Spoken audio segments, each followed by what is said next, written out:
I'm nearly finished now for the day, apart from brining the turkey later, and I'll film that and talk you through how to cook the turkey tomorrow. I've applied some lipstick.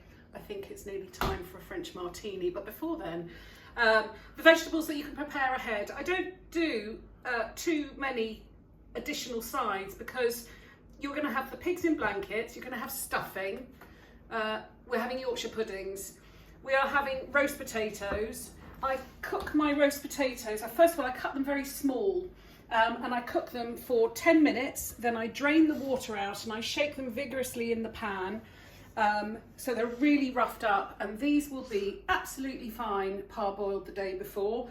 I will cover them over with a tea towel and I will just put them somewhere cool until tomorrow. They don't need to go in the fridge. The parsnips, we haven't got many because there's only 2 people in the house that like parsnips, and these are lovely little small ones. I'm going to add those to the roasting tray with the crown about 40 minutes before the end of the crown's cooking time.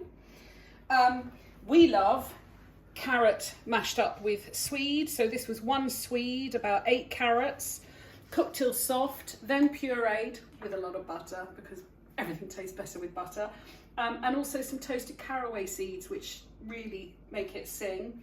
The Brussels sprouts, if you're just going to cook them with bacon tomorrow, you can cook them today, drain them and plunge them into iced water. They'll maintain a lovely bright green colour, and then tomorrow you can just reheat them in a pan with your cooked bacon or whatever.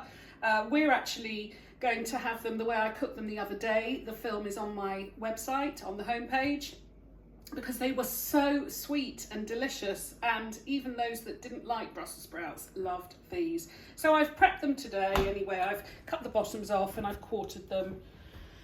I think that's everything. I feel like I've forgotten something. No, that's it.